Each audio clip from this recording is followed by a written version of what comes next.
We are live in Los Angeles on episode 15 of the Capital Spotlight podcast with your host, as always, Craig McGrother, with the co-founder, the principal, Mr. Suit Supply, Mr. Protect Philippe himself, Rob Beardsley, and then, of course, a distinguished and special guest, the first guest, as a matter of fact, that's been outside of Lone Star Capital, the one, the only, Hunter Thompson. How are you today, sir? I'm doing great. It's an honor to be on. Super excited for you guys with this as well. Yeah, well, we're thrilled to have you, of course, because as Rob and I were just saying prior to going live here, we're not really going to be doing a ton of guests, so this is more rare for us than not. If we do, weekly show, of course, so 53 episodes in a year, and we might do no more than 5 probably guests a year, maybe 10 perhaps. So this is someone, you're a friend of ours and a mentor and someone who's been a part of our business for a very long time. So this is a very important show for us to have you on. So thank you so much for allowing us to crash your spot. And for those who do know Hunter, this background definitely looks familiar. I know I've seen basically all your reels that you post and all the amazing content you create, all the Zooms. So I've seen this background. So it's nice to see the behind the scenes look here as to how the sausage is made. I'm excited, but also it's special for me too. I haven't done an in-person interview, I don't think, ever. Wow. So I also may never again. So. Right. Exactly. Well, we're very flattered that you let us come in, and of course, the hospitality is much appreciated. So I wanted to dive into some things about yourself. First off, maybe just give us a rundown of who you are and kind of the path you've gotten here, because life is not a straight road. There's probably ups, downs, zigzags, and I would be curious to know if you thought you'd kind of be where you are right now. So maybe just give us a rundown of, went to college, and then after college, what that has looked like for the last, I guess, decade plus. Yeah, so I'm glad we have an hour. So let's start before college. I was just very much a purebred entrepreneur, just from a very young age. Just trying to find ways to sell things, CDs, sticks, bricks, anything I could, and didn't do super well in school. Went to University of Tennessee, which is not Harvard or anything like that, and just kind of bumped along. But I did get better grades as the classes got harder and got more specialized, and I felt like, man, if you're in school and you feel like it's not really a perfect fit for you, there's definitely more and more proof that is not related to how much impact you can have and how much money you can make. And those skills are related. Trust me, I wish I had a genius IQ. And the people that I know that are entrepreneurs that are also kind of geniuses, they have a leg up. I'm not gonna lie, but doesn't mean that you can't absolutely smoke it, And so, especially if you play the game that we're playing, which is private equity real estate, which is it attracts billionaires, but you don't have to be a genius to be a billionaire in this game, because the vehicle itself is really favorable. So that's just a little bit about me. I got into the business around 2010. I graduated college, and it was in the heart of the Great Recession. Very clearly, blood in the streets. I moved to California, and people were losing their shirts, basically. And I just knew that it would be, even if I made some mistakes, it was going to be okay, because the market was I really just believed the market was going to recover. But another cool thing about networking during a recession, which is if you're watching this right now and you want to build your business, not only does going all in terms of the market timing matter tremendously, but what happens when the market corrects, when you try to build your network while the market is correcting, only the strong survive. And so my first people I met ended up being some of the most influential people in the sector, because it's all that was able to make it through, especially in California.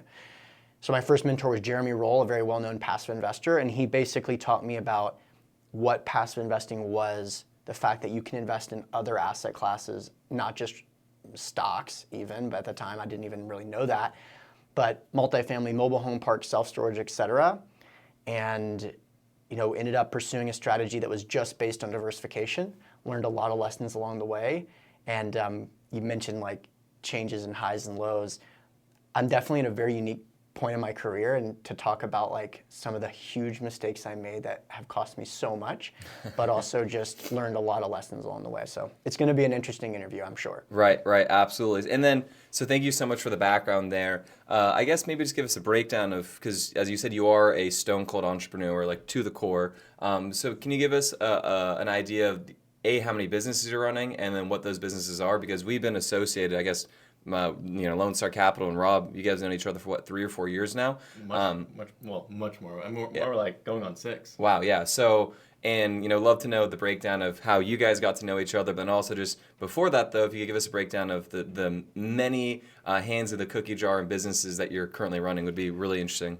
Yeah, so it's interesting that you say that. So like, I have 2 businesses, and the fact that I have 2, it's one too many, to be honest, but I have to have them both. And so the one is the private equity business, ASIM Capital, which is where we only buy multifamily apartments in Phoenix, though we have before, relatively recently, did a lot of different things as a capital allocator.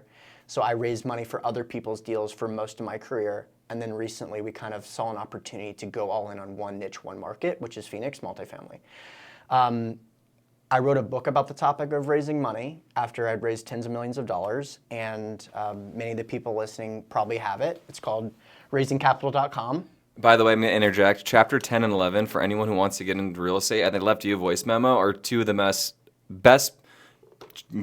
best pieces of nuggets and information. And obviously the book's through and through is great, but it is some of the most impactful information you can absorb and consume. So I just want to give a quick plug on that. What, chapter 10 and 11? Yeah. What chapter is that? So communicating to attract and influence investors and answering frequently asked questions. Yes. Damn. Okay. Yeah. The frequently asked questions one is good, for Yeah. sure. So the book is called Raising Capital for Real Estate. You can check it out at raisingcapitalforrealestate.com. The goal for that book, I read somewhere that it was considered a bestseller if it sold 10,000 copies. I don't even know if that's true, but I said, okay, that's what I'll say. And we did surpass that. I think we've sold 13,000 copies of that book now. And it's a very specific niche book. So the goal wasn't to be like a New York Times bestseller. It was to really be a playbook for the new age of raising money, especially for real estate. And I think it accomplished that goal. And so because of that, it really impacted thousands of people's lives, and I think that's fair to say, and motivated me to create a coaching company specifically designed to help people raise more money. And so that's when I launched raisingcapital.com, which is the umbrella brand for the coaching.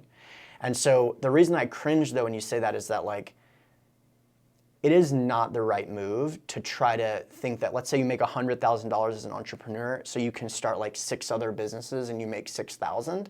Like, that is a freshman level understanding of entrepreneurship. And I mean that because like we all tried that, we all did that. Like many entrepreneurs have struggled with that.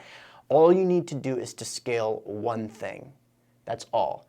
But in this case, they're very symbiotic because we teach people now how to raise capital for our deals. And so to turn off one of those would be silly, right? We definitely want to do the deals, and we certainly want our people to know how to raise money for our deals. So I feel like I have to, but trust me, it's not something that is like admirable. And in fact, most of the time when someone comes to me and says, I've got like 6 companies, I'm usually like, so you have no companies? Yeah, you have no companies. Yeah. But again, that also might be a freshman level of understanding, because something else I've uncovered over the last couple of years is the follow-up question is like, how many like multi-6-figure employees do you have?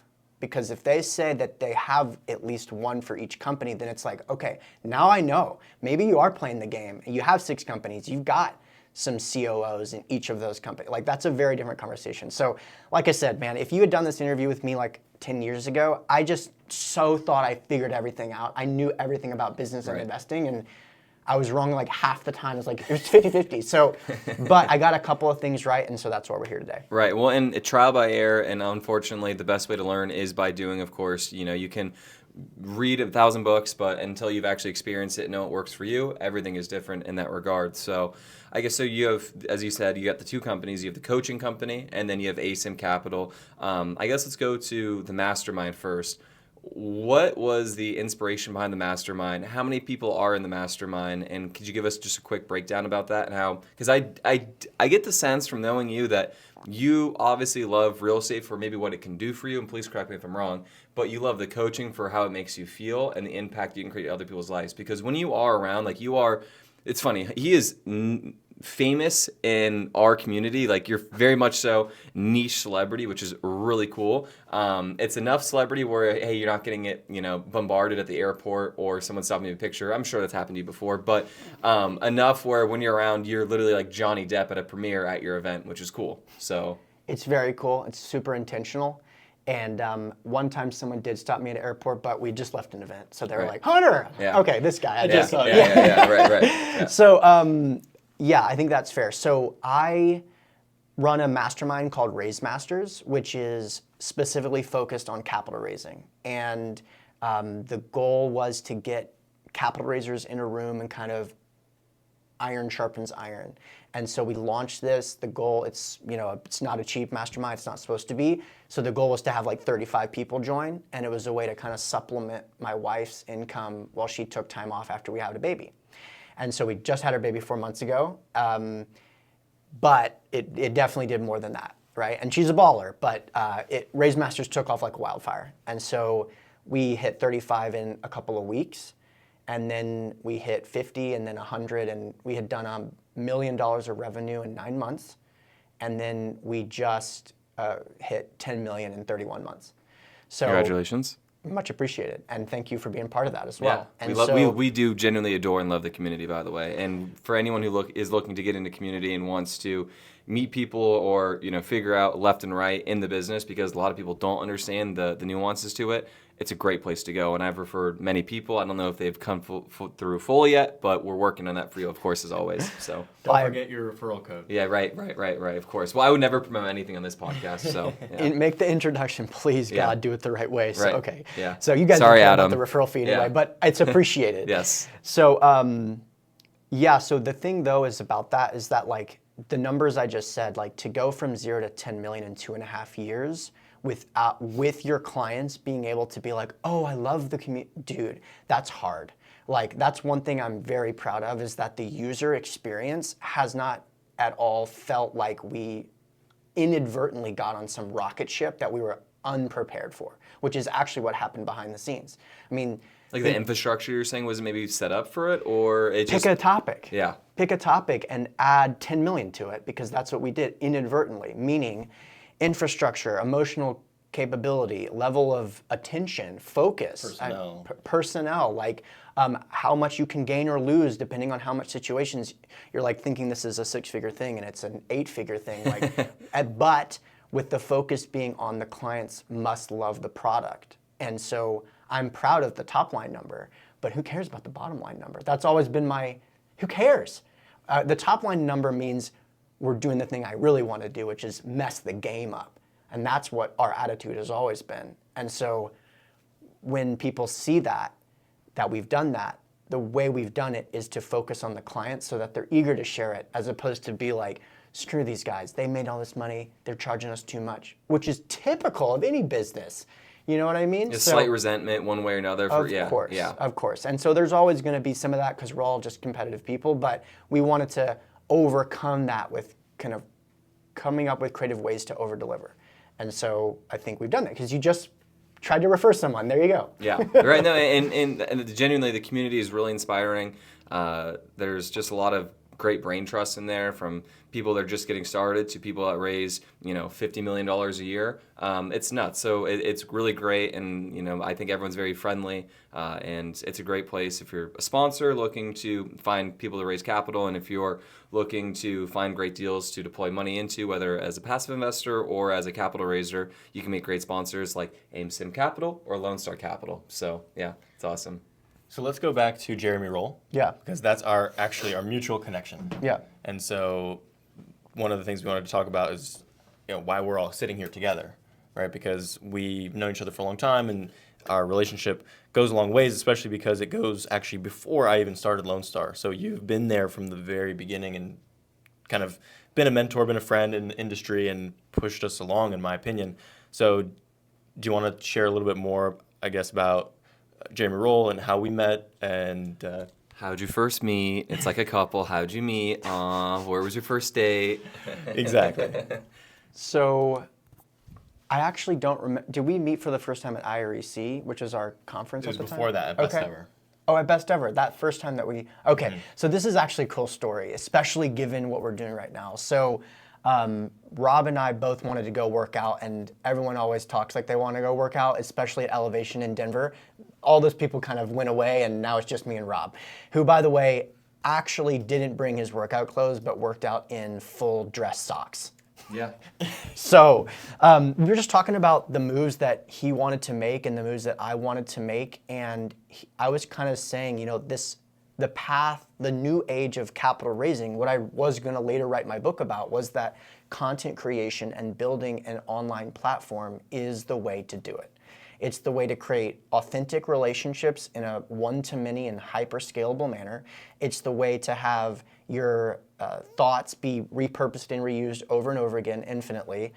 And so the playbook was just getting cracked, to be honest. Like, there was people that have done it, you know, guys like Joe Fairless or Michael Blanc had been in the game, but no one had really been like, this is the playbook, because it was still happening. And so when I was talking to Rob, you know, at first he was just like, I see people that are doing this and they have different personalities from me, and I don't want to come off as cringe. This stuff is kind of cringe. I didn't get in this business to like be on YouTube.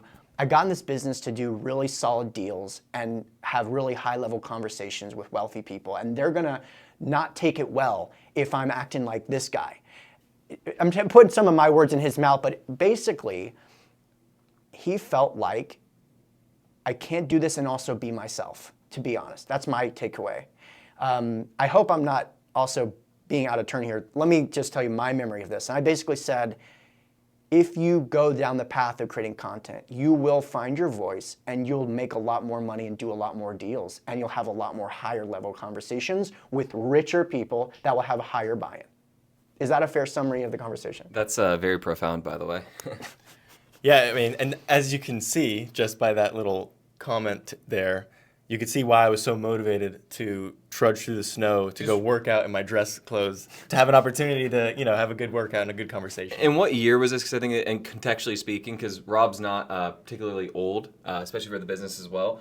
So what year was that, and how old were you when that conversation was going down? Because I imagine you could be very impressionable at your age at that time, because you're 26. That was 4 years ago, 5 years ago. You're talking about being 21 years old. And oh yeah, I'm going to talk about, you know, $20 to $50 million real estate acquisitions as some, you know, 21-year-old. It's just very ambitious, but of course, you know, that's the nature of it with you. Yeah, well, you never know where your twists and turns take you. So that was February of 2018, and I also met Kent at that conference, which we'll talk about that in another episode, another time. So it's kind of an impactful conference, is what you mean to tell me. Yeah. It's probably worth the ticket. Not much happened, right? So, yeah, so I was actually 20, turning 21. I was a freshman in college, which that doesn't really make sense, because how was I such an old freshman? Because that makes sense. Because you're probably the back end, because Best Ever would be the second half February, of the year. yeah. And then you were you're older for the grade, juxtaposed to myself, he was younger for the grade, something like that. So, in any case, I was still in college. I remember I was just figuring out what the business was all about, and this might have been at 2017 actually, but anyway, it was before I really even knew where I wanted to go in the business. I just knew that I wanted to do deals. I wanted to get in the game. I didn't know I wanted to drop out or anything like that. But yeah, it was a very impactful conversation. I didn't actually take to all those. 'Cause, I mean, obviously it's hard to hear that Yeah, and you don't change know my what it even stripes. means. Yeah. Because I was very averse to creating content and also putting myself out there. And I think it had to do with my personality as well as my age, because I was in a very much fake it till I make it situation. I didn't want anyone to know how old I was. Didn't want people to know what my true experience was, which was nothing. Mm-hmm. I think that's only natural when you're starting out. And so, like you said, I've been able to find my voice. And as I've gotten older and have gotten more experience, I don't have to hide anymore or anything like that. I was embarrassed to say that I dropped out of school right early on. Mm-hmm. Which is definitely a really cool flex now, as funny as it sounds, as culture and things have changed. It's like, oh yeah, I'm a college dropout, and you made it or are making it, which makes it that much cooler, frankly. Yeah, exactly. So it was a very formative time, and I remember, I think I think you remember this, but one of the stories that I like to tell from that experience as well is you gave me some things to do. You told me to do a time assessment, and you also gave me a book or two to read. And I don't remember exactly what it was, but you gave me advice and I went and ran with it. And I got back to school and I just implemented everything, shot you an email back and said, I did all these things that you said, because I knew that this goes back to the mentor-mentee dynamic. In a mentee capacity, there's not much that you can give to somebody. You could pay them for their mentorship, but what else can you do? The only thing you can really do is give them enthusiasm and energy. And so when I was networking, when I was coming up, and when I still do when I'm bumping into mentors, I make sure to take action really, really fast. And that's the best advice that I can give people when looking to actually do the opposite of, hey, can I pick your brain? Yeah. Well, dude, it's that's really cool to hear that it was that impactful, and just right place, right time for me, right? Because you're going to go on this journey no matter what. And so it just happened to be me that was kind of gave you the push in the right direction, but now I get to take credit for it a little bit. So here's the thing, right? That's why it's whatever the opposite of kryptonite is, because it's so rare to say, like, do a time block, which is not easy and fun. Do a time block, which is what I said. Try to find out, how you're actually spending your time. And I think I gave you the guidance to like write out some fears of people might be investing or something like that. It was like a content creation strategy just to get started, if I remember correctly. And so the fact that you did that, like if you're watching this right now and you're interested in getting mentored by people, that is so rare to actually go and do it that it's like a top 0.5% type of scenario, and you're inclined to lean into that relationship more because you know there's an opportunity that maybe this is exactly what will happen. That person will go and run with it and blow up this business and do incredible things that you've done at Lone Star, many of which I've never done, and then get to say, hey, thanks. And like, that's what it's all about. And then of course, I know you also are inspired to go and do this as well. And so the way that I look at it is like, there's this mountain range of these people that have grown up their mountain so high that someone wants to be part of it. And that person's grown up their mountain and says, yes, Hunter Thompson, here's the playbook. And then I'll start to grow my mountain and you'll grow your mountain. And we have this mountain range of like people that have just accomplished incredible things. And we're still trying to go there. And so I think like Tony, he's just like pulling people up and like pulling us all along, and it's amazing. So here we are. Yeah, well, and it's really cool because how we can all be basically relatively competitive. I mean, you're obviously raising money for your deals. We're raising money for our deals. Our IRRs probably look relatively the same. As you said on your reels so many times, we're all solving for a kind of 14.5 to 70% IRR with about a 5 to an 8% cash on cash return. That's all what we're doing. But the fact that we can, trade notes and be collaborative in a space, where real estate's, frankly, it's to a large extent, a lot of people look at it as a zero-sum game. So the fact that, you have such a personality type to give so much is really infectious. And the fact that we can all trade notes and kind of be into this world together is great, because you need to have friends in this business if you want to go far. If you want to go fast, go alone. If you want to go far, go together.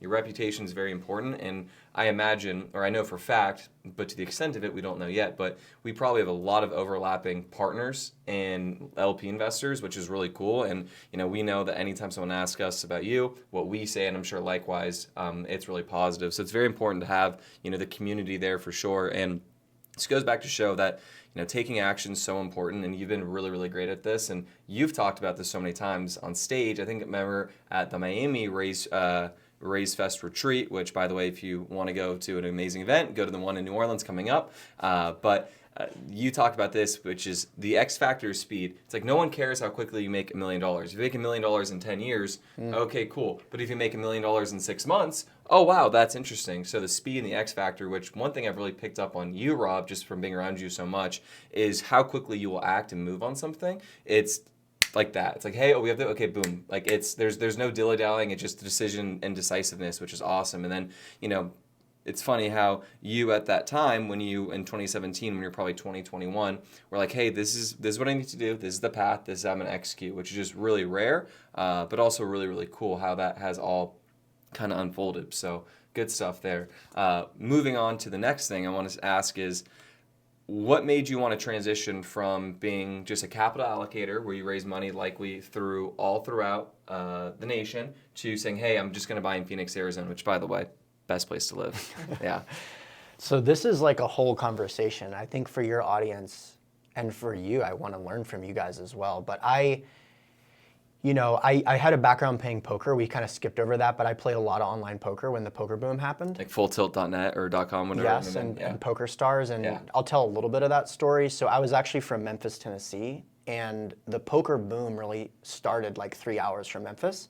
And that was like big in the OOs, I want to say, online poker, where people are like ragingly gambling and stuff. Yeah. And like there's a lot actually I recall regarding that, where there's just a lot of stories of people betting money they didn't have, and then eventually became softwares where, people were, I guess, online or using like bots and stuff, and that kind of changed. You would know obviously best. Yeah. Really interesting world. And people also having 3 computers up playing 3 games at a time, just like sickos. So there's a lot of that. So Yeah. what ended up happening, the reason that happened, there's a lot, but the main reason that something called the poker boom happened is that someone whose legal name was Chris Moneymaker, and who was a CPA, accountant, 9-to-5 kind of guy, entered into a tournament. You can look up the exact numbers. I think he bought into a tournament for $40 that won him a seat at a tournament that normally cost $200. And then he won that tournament, which got him a seat at the main event, which cost $10,000. And then he won that and won $1 million. And everyone was like, I am going to make $1 million playing poker. And so it created this multi-billion-dollar, like tens of billions of dollar flush into the world of poker. And if you just simply did like the Rob Beardsley model of real estate with poker, which I did, which was find mentors, get a coach, learn how to play at a high level. And back then, a high level wasn't as high as it is now, that's for sure. But you could make, 10 grand a month, 20 grand a month. And I had my first 30 grand month in May of 2007 and was like, I'm gonna be rich. I didn't understand booms and busts. I didn't understand that the poker boom was happening, and I was just like riding this massive wave, and that everyone would eventually figure out what I had figured out. But that was like the first moment that I understood probably the most lucrative skill in the world, besides raising money, which is how to learn complicated things on the internet. How to go on the internet and just be like, I wanna learn anything and make money from that. And so I don't remember what the question was before that, but that's a super important lesson.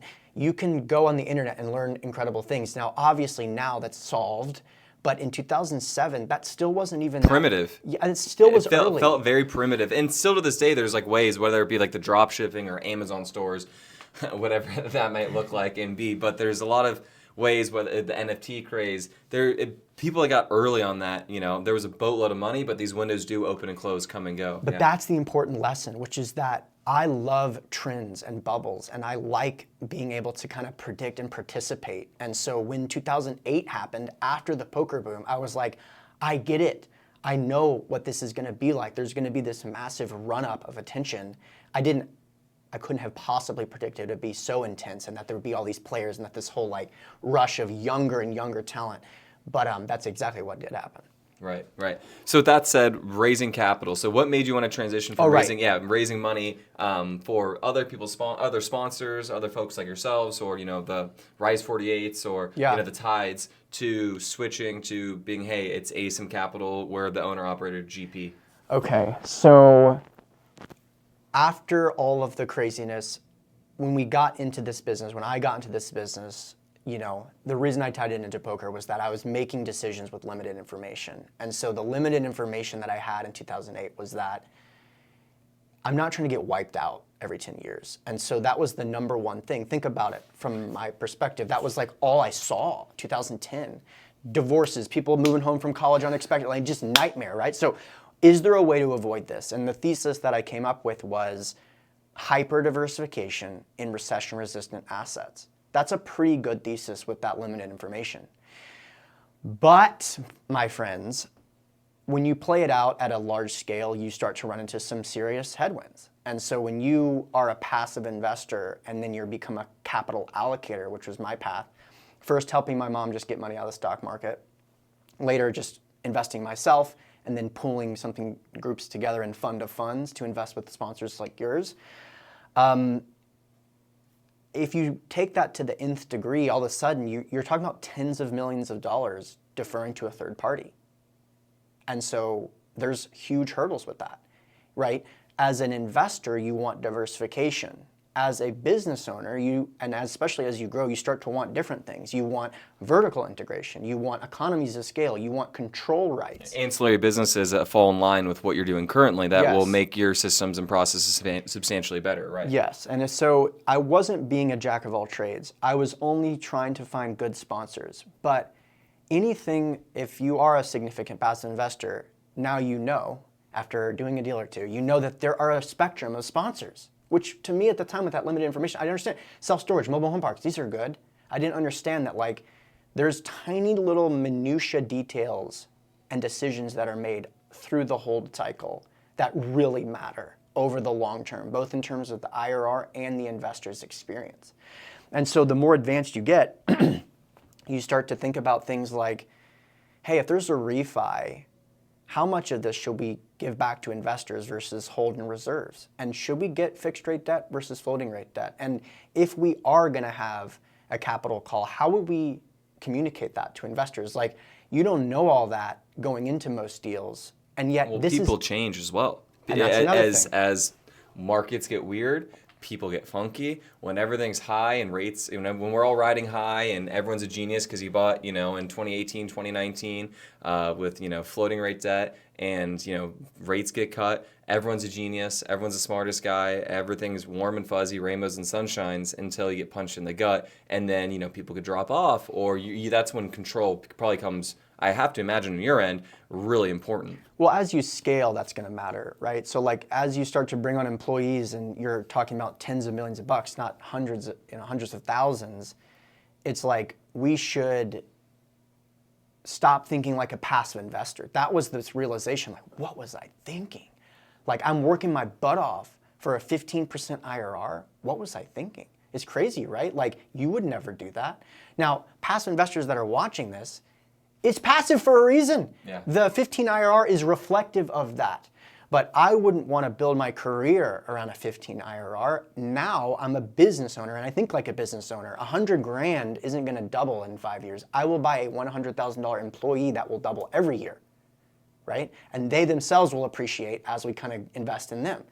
So that's a very different way of thinking. And so we flipped the script completely. Now one market, one asset class, 40-mile radius. Yeah. And so that's kind of the evolution of that. So the linchpin was just basically, I guess you could say, would be control, and then just kind of saying, hey, I have the ability and the juice to do this with where I'm at, and also, you probably can raise enough money with your background, with your pedigree, where it's like, why am I kind of giving them all this extra upside when I can do it myself? Would you say that's fair? Definitely. Also, my reputation is probably larger than my business in a weird way, just because of the growth of the... 100%. Yeah. It's like, and that's funny because as we mentioned, and this is something that we're really working on, you can touch on this too, is you become a commodity if there's no personality behind what you're doing. So if it was just ASIM Capital, here's our logo, this is what we're doing, oh, here's Lone Star Capital, no one's wrote, no books, no public speaking, no personality, black and white. It's like, no, if you have color and a little bit of flair and panache, there's definitely a way in which you become a brand. People want to work with you for you. And I think you obviously have that juice and you have that juice as well. And, via proxy, hopefully I get some of that rubbing off on me where people love us and want to work with us because it's us or because it's you, as opposed to just the plain Jane, other sponsor out there, right? So if you have the ability to do that, it's like, it's almost silly to not because you're just going to take money out of your pocket. Totally. So the takeaway there is that reputational damage is like way more significant when that's the case. And so if you are a public figure or someone who aspires to be such, you don't want to defer to a third party to just gamble your reputation on. And so as that reputation became more and more important to me, the risk-adjusted thing became, unsolvable unless we controlled as much as we can. And even then, there's third-party risk that you can't control, AKA interest rates. Like, I'm gonna try my little butt off, but like, man, if the Fed made it 16%, I think we'd all be, it's like, what are we gonna say? What are we gonna do? Yeah. So, yeah. Yeah, and I wanna add kind of some entrepreneurial business owner thoughts to this concept because at the end of the day, you're raising capital and then you either are allocating it to other sponsors and you're making money on those deals and your margin is smaller because you're not the operator. but you're getting the diversification. And what you're able to do is offer your investors diversification, so theoretically they should be willing to invest more of their investable assets with you because you're providing them diversification. So it's a trade-off decision to say, and we know this all very well because we've been in very few markets, select markets, since the inception of our firm. We know that by only investing in Houston, we're going to turn off a lot of LPs that want something else. They want Dallas, or they want Atlanta, or they want Phoenix. So it's a trade-off to say that we're going to specialize, but it's our deal, so our margins are going to be higher because we own the operations. We're giving less pieces of the pie away because, we're not a fund of funds, for example. So those are the decisions that I'm sure, and then the math that you've crunched on your end and the math that we've crunched on our end. And I think it's this very delicate balance of focus versus diversification.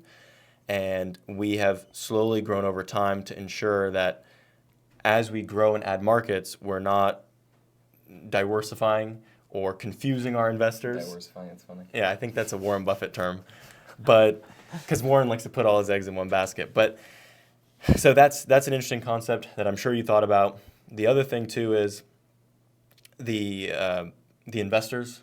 I think I already mentioned that point, but there was something else. Maybe it'll come back to me. I have a thought as well, and I'd be curious to know your take on this. And I say this I think I've said this so many times, you're going to laugh, but if I was a capital raiser like you were, I would want to have my hands in many cookie jars, work with probably only a couple sponsors in select places. So if I were to raise for 10 deals, I would want to have maybe, call it 10 deals, so 5 groups in 5 different places, and then 2 deals with that group. But if I was a sponsor, I would want to be buying in one place or maybe 2 places with a certain unit count, but only looking in very small and select areas. So it's so awesome and so wise that you're being, hey, Phoenix multifamily, that's what I'm doing. Because you actually know what a good deal looks like. But if you're raising money, yes, your investors are going to want to, maybe I want to be in Atlanta, maybe I want to be in, Tampa, and then I'm going to want to be in Austin, and I'm going to want to be in Phoenix, and then, Iowa, right? So it's interesting how that works. I'd be curious to know your take on that. Yeah, 100%. I think that, if I was to go back as a passive investor or a capital allocator, what I'd probably do is just completely eliminate the pray and spray mentality that I had because it was in pursuit of diversification. I thought that was the goal. And so now I see that it's like, if I can find 5 groups, let's say 5 sponsors that I really, really believe in, and I can go all in on them, you're still getting tons of diversification. It's only 20% per sponsor, and then like 1 or 5% per deal. That's pretty damn good. And so I very much could sleep like a baby doing that as an LP investor or a capital allocator. It's just that we would want to be in the conversation of sponsors you might work with in Phoenix. That's all that we're trying to do. Yeah, just a seat at the table. Yes. And that's the thought that actually I forgot, which is, it is a harder job. You are providing more value to your investors if you're offering them a more diverse range of asset classes and geographies, but your perceived value goes down at the same time, because how can you be an expert in self-storage and multifamily and ATMs, right? That's a much harder thing to overcome. So you have to work harder in that regard, whereas the exact opposite, if you are Phoenix multifamily, now it's much easier to position yourself as that expert, and you can attract more capital, because savvy investors, they really do look for focus sponsors, right? Because they're the ones that are the capital allocator. So they're looking to pick and choose and get their diversification on their own. You don't have to be the diversification person for them. And that's something that we latched on very early on as we focused on institutional investors, right? Because if a $500 million private equity fund is sitting in New York, they invest all over the country, and they don't need you to be their Seattle, LA, Texas group, right? They just want one sponsor. We have multiple family offices and private equity firms that look at us as their Texas sponsor, and some of them will go so far as to say that we're not even open to doing deals with other sponsors in Texas because we have our Texas guys. That's extremely flattering, and that's an enviable position to be in, but it doesn't happen on accident, right? You have to make that focused decision and give up on the lost opportunity of, hey, maybe if we did a deal in Atlanta, we'd pick up some more LPs. Yeah, totally. My partner just moved to Phoenix. Yeah. So Tyler just moved there. Yeah. Yeah. So my partner just just got married, and then 3 weeks later moved. And From Grand Rapids. That's right. That's a massive upgrade. It's a massive move for sure. Yeah. And like he and his whole family are from there. So like, and I got to meet his family at their wedding. I realized like how huge of a move this is. Like this is a huge deal. Like his family is there. So, but we know that that's going to give us a market advantage. And even if it's only for a year, 2 or 3, the relationships that we'll create from that will be huge. I will say this. Arizona in the summer is not the most pleasant place. I don't know if anyone watching this podcast knew that or not. So, but Michigan is probably the most pleasant place. So that's actually a very nice in the summer. Yeah. So it's a very nice contrast between the two. I mean, I talk to you about this all the time. I love Arizona. I'm going to die in the desert. You will not drag me to New York to live there likely unless something, unforeseen would occur. At least that's how I see it right now. But I definitely would like to be, in Oregon to see my family, and then New York, obviously, to be with the firm, and then maybe somewhere in Europe or XYZ spot for my, summer trip. But that'll be an easy way for him to, be back in Michigan and enjoy that, and then also soak in incredible weather for basically 8 months of the year, which is awesome. So Totally. Yeah. So with that said, I want to talk about how you guys, or hear about, I should say, how you guys got involved with one another and how you guys kind of both took a gamble when you, as a poker player, how you started your mastermind, inviting someone like him in for one of his courses and modules to kind of get into the community to start with, right? So how did that work out? Because I'm fascinated to know that and kind of hear the inside baseball and the inside story as to how that all played out, because he was young and you had, something that obviously was going to rocket ship. So very curious to your takes on that. Do you want me to go first, or do you want to? Yeah, because I don't know what you're comfortable sharing or not. Oh, no, I'm totally comfortable. So like early in the conversation, I mentioned how the customer journey is a huge piece of what we try to accomplish. And it's the only way that we were able to scale. Because if you have negative word of mouth, you've got this headwind that you can't do anything about because you can't actually even see it. And so thankfully, I learned early on that the product is actually the most important thing. And so there's a lot of talk in business. I'm sure many of these podcasts, you talk about marketing and sales, but there's this other world of customer success. That's a division of these businesses. That's why these subscription model businesses can scale so quickly, because their clients actually stick around and get something out of it. So my team has read a book called Customer Success, which almost no one's companies read, because who cares? Get them in the door, get them in the door. But what really matters if you keep them. So the point there is that we have made a lot of moves behind the scenes to play like a way bigger game, because we're thinking about trying to keep clients longer and to front load their experience. And so with that in mind, Rob created a course that I thought was very good. And what year did you create the course? 2021. Okay. Okay, perfect. So we launched January 2021, right? And so we're just thinking about different ways to supercharge the experience. And so Rob created a very good course, which was a tie-in to his book. But I kind of was always pushing him like, scale this course, grow this course. Like, you're sitting on this course. There you go. The first book, I should say. The first book. Not staged, sitting right here Oh, dude, prominently. I've got both of them. This is insane. If you knew, by the way, these are big ballers. We got Ed Milet over here. We've got we got some other players. Russell Brunson. Who else do we have? Well, Attraction's a legendary book. The obviously .com Secrets is legendary. Yeah. But these are just kind of some incredible book company. Yes. So that's pretty funny, actually. So not planned or staged, by the way. it's not planned or staged. And you know what? I've got a lot of friends that have written a lot of books, and yet here they are. So just the Rob Beardsley books. Okay. So I kind of pushed. I was like, "Yo, Rob, there's an opportunity for this course. People should see this course." And I think correctly that you were like, "That's just not my path. I don't want to lean into it. I don't want to have a course. I don't want to create friction between my clients and myself because of selling a course." And I really love doing that, and I'll tell why. Like, we have different personalities, different goals, everything. I freaking love coaching. Like, I love help. That's the thing that gives me more fulfillment than anything else. And so I thought, how about I'll buy this course and we'll license it, but we'll hold you up as the gangster that you are in our industry, and everyone that comes into Raise Masters will get access for free for this. And I'll stop there. And what was, that's my, like you said, so to give a backstory, because this is actually a very interesting story as to how this course was even created. So in January of 2021, I was invited to go and speak at a very cool event in Fort Lauderdale. I show up, all of a sudden there's Lamborghinis and Rolls Royces in the parking lot. Were there Patek Philippe's? Yes, there were. Okay. And I didn't even own a watch back then. So, But your first watch you bought was a gold date, I recall. and it was yeah. as a result of this very event. So this event, I was paid $25,000 Which to I speak should have at. bought. by the Cool. way. Yes, you should have Yeah, bought. loser move. That's a loser mistake. move. Yeah, I don't want to get into it. Yeah. So I was paid a lot of money to go and speak at this event. I had to prepare for it. It wasn't just, hey, I'm going to talk on stage. I was actually running a multi-day, 8-hour sessions of just really heavy material on real estate and multifamily investing. How old were you, and how old was the audience?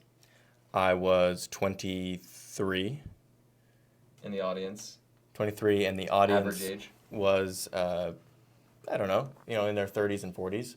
And it It's was always a lot just of... interesting to me. I don't know why it sticks No, out it's to me, awesome. but it's It's- just like, yeah. Well, it's really fortunate because here I was showing up and there's all these people that were successful in their own business, right? And then maybe it was in real estate, but not in multifamily investing. So I was able to approach it as both an authority figure because I'm on stage all day, but then also these are super cool people that are making tons of money and they're successful and wearing nice watches. And I remember trying on their watches and I just said, I just don't know if I would wear a watch if I had one or something. And they said, you get a nice watch, you'll wear it every day, don't worry. And then I got home, I took that $25,000 and I bought a gold day-date Rolex, which I had always wanted, for 19.1.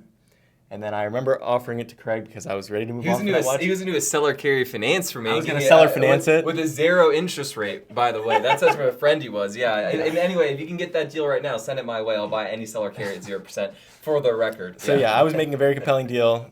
Craig wasn't biting. Unfortunately, I would tell myself if I don't buy my house first and I bought a watch first, my dad would actually murder me. No, he would murder me. Life or death situation. Yeah, my dad's a financial advisor, as I've mentioned on the show. He would actually kill me. So He would send the Morgan Stanley henchman on you, yeah. Exactly, correct. So that was a very formative event in its own right because it got my beak wet in the watch business or watch collecting and everything. So I got a lot of exposure there.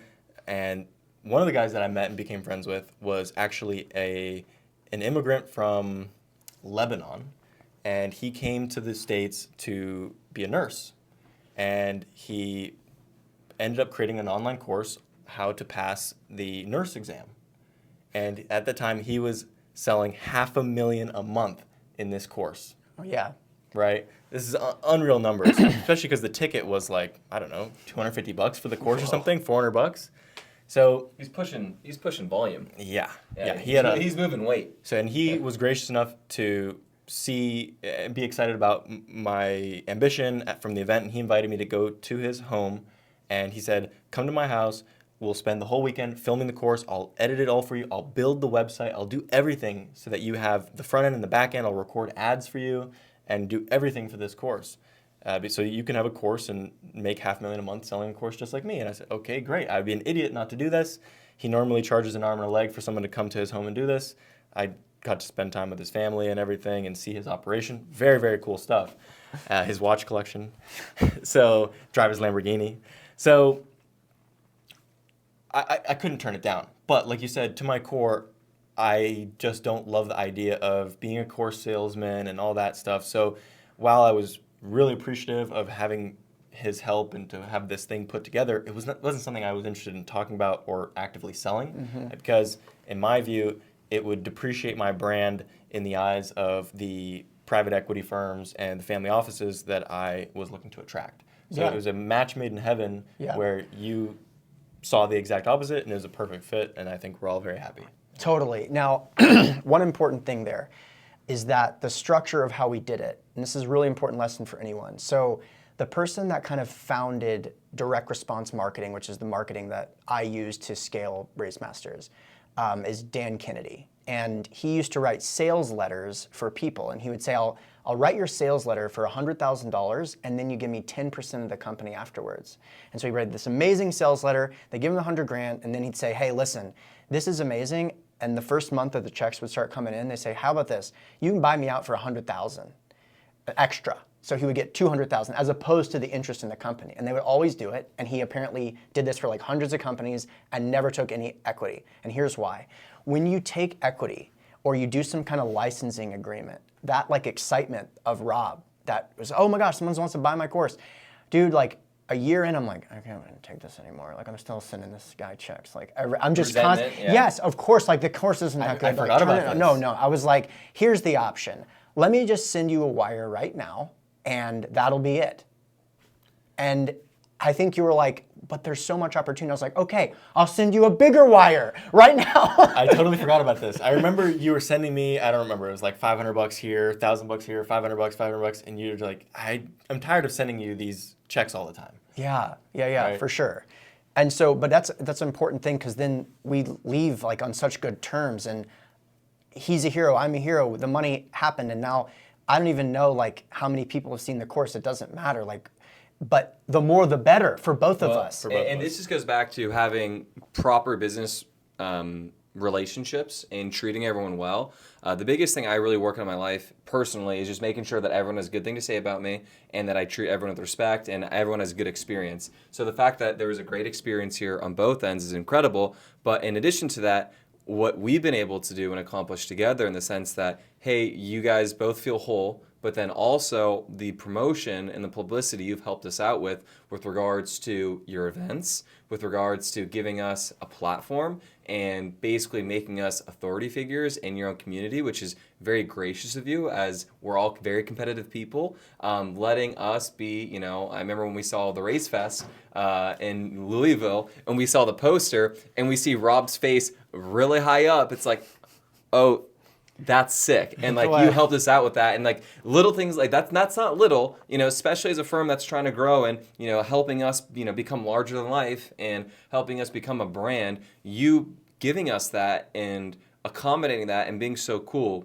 Trust me, we note everything that you do, the little things, the big things like that. And that's obviously a big thing, but everything that you've done has been really, really impactful for us. And I can safely say, I haven't been here for the whole time, but I definitely know that you've helped us get where we are today. And that just goes back to how impactful your coaching has been and being part of your group has been. I appreciate it. It's 100% not charity. It's 100% merit-based. And you guys absolutely deserve it. And everything you've done from A to Z, from customer experience to returns to market selection, has just been incredible. So just know, like, that's a purely capitalist play. I like you guys personally, but that's it's business. 100%. Yeah. Well, and speaking of customer experience, we do really care about that because it's so hard to get a customer, a client, an investor. It's another thing to retain them. Over in the other room, we have Dasha, who everyone raves about her, and she's just the best. I'm so lucky that I get to work with, I always say this, I was out to dinner last night with Dasha, some of her friends. She's like, oh yeah, so like you and Dasha are close. Like Dasha's like one of my best friends, as is Rob, who's probably my best friend as well too. So the fact that we all have such great relationships together makes our life easier, but providing an exceptional customer service is something that we really care about. And at the end of the day, if all of our IRRs look the same, how does someone have a top line experience where they are always getting back to and know where the deal is at and just feel overall happy about the experience is something that can really distinguish ourselves, to your point. 100%. Yeah. So I have a question for, I guess, any final thoughts about how that wrapped together? No. Cool. So what has been your biggest takeaway from the last 3 years? Because I want to bring that up because obviously that's kind of COVID 3 years ago, roughly, 2020, and then the Mastermind, and then ASIM now. What kind of, on your end, has been kind of any overarching thoughts? What gets you really excited about what you did before? You forgot about the baby. Yeah, well, exactly, the baby. We'll get into. Are you talking about the Range Rover in front? that baby, or your son? Okay, gotcha. But what has kind of been your biggest takeaway from a business perspective the last 3 years? Dude, I've had some huge realizations when it comes to business. I mean, the way that I was thinking about money was really wrong. Like, I go about thinking about money like as a vehicle for a passive investment. And like we went back to that conversation already, but money is oxygen in a business. And if you're just toasting it and putting it into an illiquid investment that's going to generate a 15 IRR as a business owner, when your money is, like as a real estate entrepreneur, you need to be a business owner. And the challenge that I had is that the vehicle is so good that I fell for the myth that I should be investing in real estate. Now, if you're an LP investor, that's a benefit of real estate. Don't be thinking, oh, I shouldn't be investing in real estate. No, it's so good that I couldn't even see it as a business owner. I was like, I should be putting all my money into real estate. Like 90-something% of my net worth is in illiquid real estate deals. However, now I understand that as a sponsor, it's a totally different ballgame, right? I need employees, I need infrastructure, I need technology, I need encryption services. I also need an emergency latch, right? Because something that a lot of people are finding out now that they didn't know before is that what matters is not how significant the co-investment is. Trust me, I'm signing on the loan. I care more than you, right? But what you need to care about is, what can I do if something goes wrong? It doesn't matter if I'm a good person. What can I actually do if something goes wrong? And if you've got your whole net worth tied up in illiquid things, the answer is nothing. You can do nothing. So you can send investors things that say, we would try if we could, or I can say, we plug the gap for 3 months. There's nothing needed right now. We're gonna solve whatever problem this is, whether it's our fault or not. We'll let you know when it's resolved. That's the way you want sponsors to speak. Now in the past, I would say, humble brag, bro, I'm the biggest passive investor in this deal. How easy is it to raise money if that's your pitch, right? It's very easy to say, clearly I care, you're putting in 100, I'm putting in $500,000. But it's a much more mature thing to say, I don't know how much I'm putting in because my investors matter more than me. So we have some very significant investors that sometimes want to write 1 or 2, and I know you have very large investors as well. And if they come in at the last minute and say, we need to write $1 million check, my co-investment may be reduced to $100,000, right? Because that's the way to actually play the game. But know that I must also use my money to apply for these loans. Like you have to show, so this is a whole different conversation, and I wish I had been thinking about, that's a huge thing. Like that's honestly my answer to your question, is totally revolutionizing the way that I think about money. Yeah, I love this topic. We have talked about this topic a lot on this show because that's been a recurring challenge in our business because we work with institutional or joint venture equity providers, and some of them are sticklers and they say, hey, I need 10% of the equity coming from your pocket. Yeah. And we are very honest and say that's not happening. We're not going to do that. And that will become more possible as obviously if we perform and we hit above a 8 or 9% preferred return, and then the waterfall starts to hit on our end where we can get into rolling our equity that has been made on that and rolling it to the next deal. Then it's a lot easier to accomplish that. But until you've got deals that are always going full cycle, that's a very difficult and challenging thing to do. But we're doing a deal right now. We're raising $40 million. So you mean to say Lone Star Capital is going to put in $4 million? That's a lot of money. Yeah, and it would be irresponsible to your point because as a business owner, yes, investors like for us to co-invest because it's a very strong indicator of our commitment and our belief in the deal. However, so it's funny because we talk about eating your own cooking, right? You're a sponsor, you should co-invest, you need to eat your own cooking. However, what you just described is actually the exact opposite paradigm, which is don't get high on your own supply, right? Yes, the deals that we're doing are so good, but unfortunately, we're not in a position to be investing all of our net worth into it because we need to be liquid for the loan. We need to be liquid for difficult times because we don't, you, me, everyone who has any brains in this business would 1,000,000 times over put their own $1 million into a deal to avoid a capital call. Yes. Because what you said earlier, one bad deal can kill your reputation, and all we're building in this business is our reputation. So when things go wrong, you have your own money, you have your reputation, and your relationships. Who do you have access to help fix the situation? So that's a conversation that I remember having with Jason Post a couple years ago at his office, which is down the street in Beverly Hills.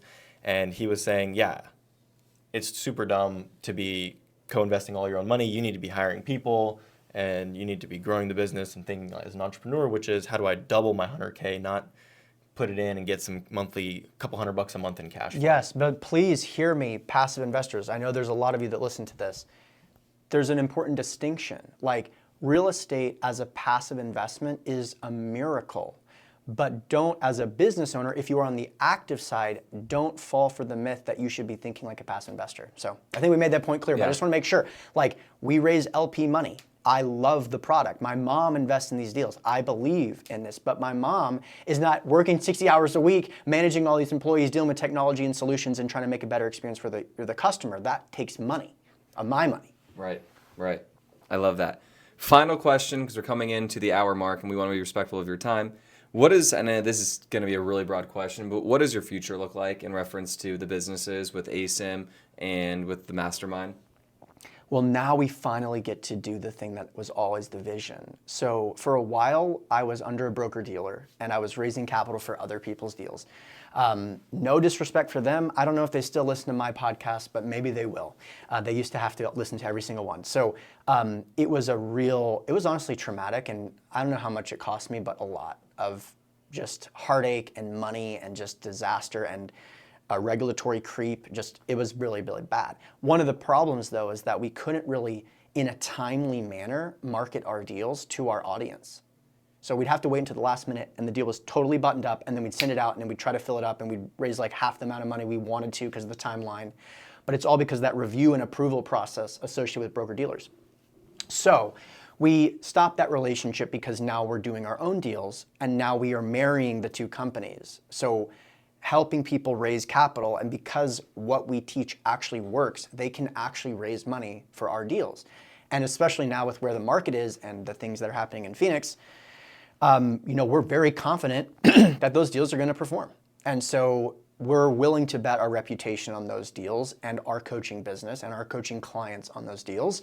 And we think that it's actually a very sure bet they'll have a better experience investing with us than some others that are out there in the business. So that's the future.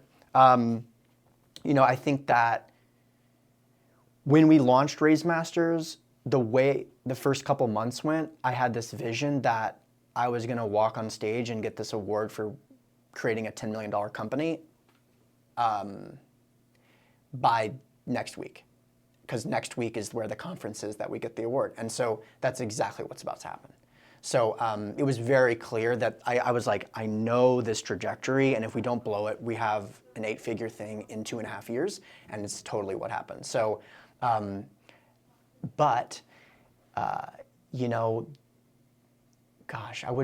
heard of people that have done $2 million a month with the things that we kind of do. I know some people that have done that, and I'm just like, gosh, that would be so amazing. But as I approach that number, which we know we need to make some huge moves to accomplish that, I'm going to have some different friends, and Grant Cardone, it's just insane. Like, he just said, we're not going to play that internet marketing game, and we're not going to have internet marketing results in our coaching business. And so when I say 10 million in 2.5 years, try 150 million last year is what they did in their coaching business alone.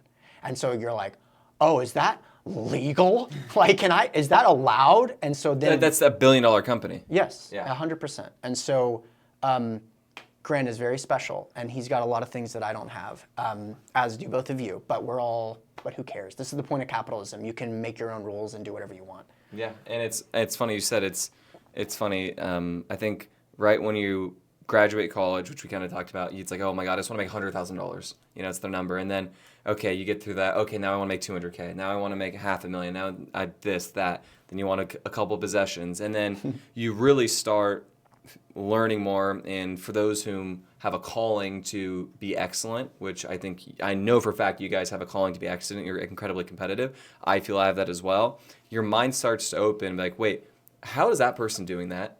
How the F are they doing it? It's like in Wolf of Wall Street when Jonah Hill's like, if you show me a check for $72K right now, I'll quit my job and work for you.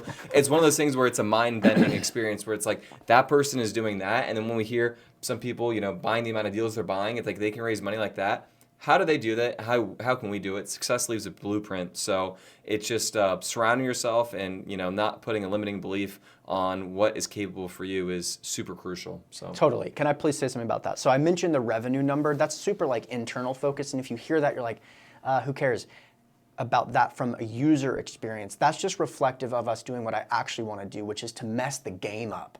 Like when I wrote my book, I was like, deal with it. This is a coaching program in a book, and see what happens to the industry. And so I'm not even making the claim that people have sold literally hundreds of thousands of times more books than me, but it definitely impacted the industry in the way that I wanted it to, right? And that's always what I'm trying to do, is just make a move. It's like in The Social Network, when Justin Timberlake, who's playing the guy in Napster. Sean Parker. Yes, he is they won in court, but we did it. We blew the industry up. Yeah. Like that's fun. Yeah. And so that's think about that now. There's no one buys songs anymore. No one buys albums. Everything is Totally. streamed. Totally. Yeah. So that's really the goal, is to, I don't like democracy. I'm not going to say that democratize real estate, which is actually the way that your word is supposed to be used. But that's really what the goal is, to give access to these types of deals with, quality sponsors that are using appropriate debt financing in good markets. That's really the strategy. Do you have a portfolio size that you want to have in Phoenix specifically? A certain assets under management? Is it $1 billion? Is it $2 billion? Or is it as big as it can get with good fundamentals? What does that look like for you? It's interesting. So, here's the truth about that. So, I was at a panel. I was in the audience of a panel, and I think I can say this person's name. It's no problem. Michael Becker is a guy that I respect a lot. And he was saying that he was doing deals at 58% financing. And I was just like, dude, what deals are you doing? What are you talking about? You can't make anything pencil. He's like, oh, we're not doing any deals. I'm like, what? I'm like, but how do you get into the game? He's like, I'm not getting into the game. He's like, I'm good. And I was like, interesting. I was like, but what about these new people that want to build their career? He's like, I'm going to buy deals from those people in about 2.5 years. And that's exactly what's happening right now. So I think with the investment space, I don't know that the goal is to to scale that to the moon. I think the goal is to buy some good deals when the time is right, and to use real estate the way it's supposed to be used, as a wealth protection vehicle. And how quickly we forget that that's always the goal. And when you start producing 48% annualized returns, that should be a sign. You're using this tool in a way that it's not supposed to be used, or something weird is happening. And we all know people that have had wildly successful portfolios, and it's what is going on? This is a .com kind of situation. So I want to buy deals at the right time, and then pretty much turn it off and be on the panel being like, yeah, we've got this super conservative underwriting, and the young guy's like, but I can't make it work. He's like, well, I'm sure you'll figure it out. Yeah. And we sold the deal, and guess what? We couldn't find a dancing partner for the 1031 exchange, so LPs got their money back, and that's that. Yeah, but that's something that's a new kind of conversation. So let's see how it plays out, right? Yeah. It's easy to say now, I'm only going to do good deals, but as an example, when you start to get into fixed rate debt, for example, no one wants to do that. No one really wants to do that. We know the risks associated with that. The problem is, in these prime markets, when it gets competitive, you have to take that risk on to participate. And so the conversation I was having with him was, how are we supposed to participate? And so I don't know, man. Ask me in a couple, I have an ego like everyone else. So ask me if it's really that easy when you have to incur that risk. Well, and I do think on your end, you may have a little more flexibility financially due to the success of your mastermind, which is my follow-up to that, which is, I talked about the assets management there. How big do you want the mastermind to be? Or is it just basically not diluting the brand and retaining a certain amount of people? Or do you want to moon it like the Grant Cardone and hit to 150 million of revenue there? Yeah, I think that there's a path to 1,000 active members without us changing anything. And so one thing I've learned on this journey. That's a lot of revenue for a boy right here. Let's hope it happens. Yeah, but also it'll mean that we murked the game in a way. And so, you're touching that many more people's lives, because it's not that just if you have 1,000 members, that could be one person who raises capital that has 100 investors, so that's 100 people. So the pond of that, or Lone Star Capital, I'm in it via me being in it. Our whole network's kind of in it, and the employees that we have are kind of in it as well. I mean, I think I'm the token to the group, but it's just so cool because that could stem so large. Totally. And then obviously we own raisingcapital.com.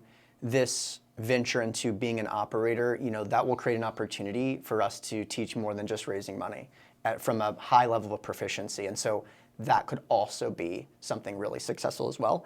That's a new book, that's a new course, that's a new mastermind, and I think there's an opportunity for that. And that's not on our purview, because we just got to do one thing really well for the next couple of years, and we'll accomplish some incredible things. Cool. Any personal goals you want to do or accomplish? I know you just had a child. Congratulations. Hopefully the health and everything's been good, and you've been able to sleep a little bit amongst everything else that's going on. Totally. But any personal goals outside of family that you're looking to achieve? Good question. The fatherhood thing is definitely interesting. I think that at first it was a crunch in terms of the number of hours I could work. I work ideally like 48 is kind of like my ideal number. At first, that was totally not viable. Then we got into the rhythm of sleeping, got a babysitter, and now I can get kind of close to that range. But for a while, I was like, oh, whoa, this is like really difficult because I've got these ideas in my head that are constantly running around fixing things and making things better, and there's just not enough hours in the day. So, continuing to be there and be present is gonna always be a challenge. It's not something that I struggle with. It's just like, it's no joke. So yeah, let's do this interview in 3 years and see what happens. Cool. Well, with that said, we want to be respectful of your time. You gave us 10 extra. Thank you so much for hosting us here in Los Angeles, live. It's so funny to finally see the backdrop here. I don't know why. For someone like myself, I always just like to see the setting. So it's cool to know where you're making all this awesome content from. Where can we find you? How can we get in touch with you? Can you tell the audience, please? Yeah, so if you're LP investor or if you're a fund of funds manager, go to asymcapital.com.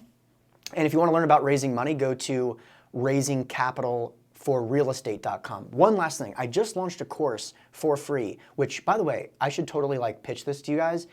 Fundoffundsmastery.com. I would suggest sending that to your LP investors because some of them may want to pool investors together to invest significantly in your deals. Okay. So I created it. It's free. It's called Fund of Funds Mastery, fundoffundsmastery.com. And if you're if you're a GP, you may want to go through it and see what it is, and it'll teach your LP investors how they can contact maybe 10 of their rich friends, pool 100K times 10 together and invest and maybe get favorable economics. I know you have classes of shares cut out for that. So there you go. It's free. Cool. Awesome. Well, thank you so much for letting us come in, invade your home in your peace. And the hospitality is great. We look forward to seeing you in New Orleans in about 2 weeks. So once again, thank you so much. Thank you for letting us be a part of your community, sharing energy, and always just being such a friend and a good business partner. So thank you so much. You guys are awesome. It. Thanks. Yeah. Appreciate Thanks it. a lot. Yeah, of Cool. course. We'll see you next time for the Capital Spotlight episode number 15, I believe. We will catch you. Thank you so much for being here, for watching and supporting. Leave a comment if you like this. Like, subscribe, the whole nine. Share with a friend. You know what to do. We'll see you next time.